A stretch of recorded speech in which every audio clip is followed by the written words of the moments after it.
¿Qué prefieres? ¿Perder a la persona que amas o perder el derecho a decidir tu propia vida?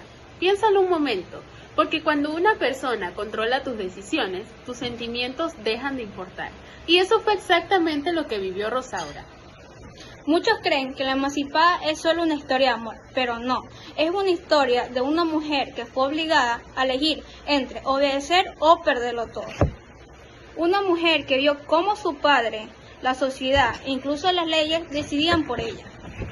Lo más duro de esta historia no es solo el matrimonio, lo más duro es darse cuenta de que Rosaura nunca tuvo oportunidad de elegir. Cada vez que intentaba decidir por sí misma, alguien le recordaba que su voz valía menos que la de los demás. Y entonces entendemos que esta novela no habla solamente del siglo XIX, habla de cualquier persona que alguna vez sintió que otros querían escribir su historia, porque la libertad no empieza cuando podemos hacer lo que queremos, empieza cuando nadie tiene el poder de decidir quiénes debemos ser. Buenas tardes, mi nombre es Joyce Carpio. Mi nombre es Noemí Manuel. Pertenecemos a la institución Provincia de Imbabura del curso segundo B. Y esto es La Emancipada. Una novela escrita por Miguel Villofrío y publicada en 1863, fue considerada como la primera novela ecuatoriana.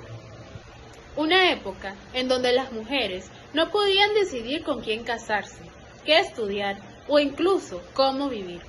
Riofrío cuestionó todas estas injusticias a través de Rosaura, una joven que quería algo que hoy parece tan sencillo de obtener, tener el derecho a decidir su propia vida. Y aunque fue escrita hace más de 160 años, muchas de las preguntas que plantean esta historia siguen siendo actuales. Ven, acompáñanos y conozcamos un poco más de esta historia. Rosaura era una joven enamorada de Eduardo.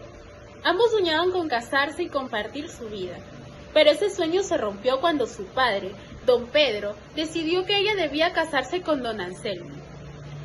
Para él, los sentimientos de su hija no tenían ningún valor. Rosaura intentó luchar, intentaba mandarle mensajes secretos a Eduardo, explicándole que ella no lo había dejado de amar y que estaba siendo obligada a aceptar un matrimonio que jamás había elegido. Eduardo, al enterarse de la verdad, intentó ayudarla, pero Rosaura estaba constantemente vigilada y era casi imposible escapar. Llegó el día de la boda. Todos pensaban que Rosaura aceptaría resignar su destino, pero ella tenía un plan. Frente a todo, respondió sí al matrimonio. Sin embargo, apenas terminó la ceremonia, dejó en claro que lo había hecho únicamente para emanciparse de la autoridad de su padre. Desde ese momento, declaró que era libre y que nadie volvería a decidir por ella. Su decisión sorprendió a todo el pueblo. Mientras unos la admiraban por su valentía, otros la acusaban y la señalaban por desafiar las normas de su época.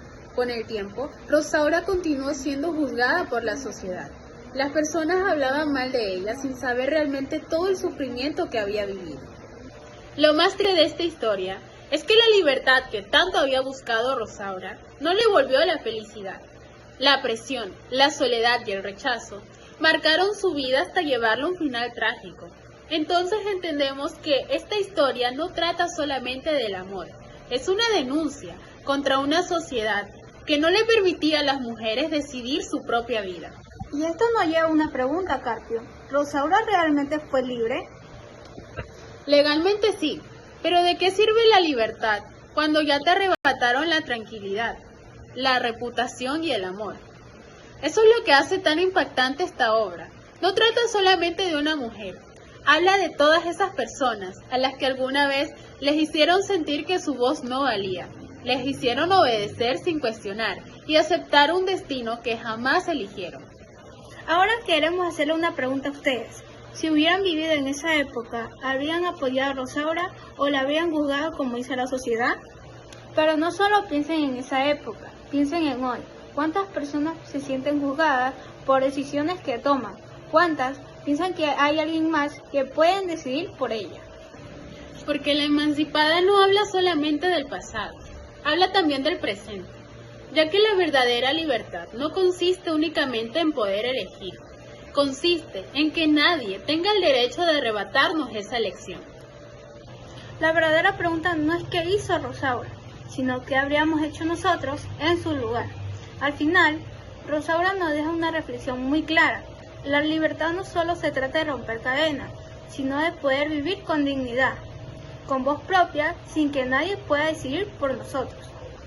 Porque cuando una persona pierde el derecho a elegir su vida, no solo pierde una decisión, sino parte de sí misma. Y eso es lo que nos recuerda esta obra, que el amor, la dignidad y la libertad siempre deben ir de la mano. Les invitamos a leer esta obra y a descubrir el gran mensaje que transmite sobre la libertad, la justicia y el derecho de cada persona a construir su propio destino. Y esto fue La Emancipada.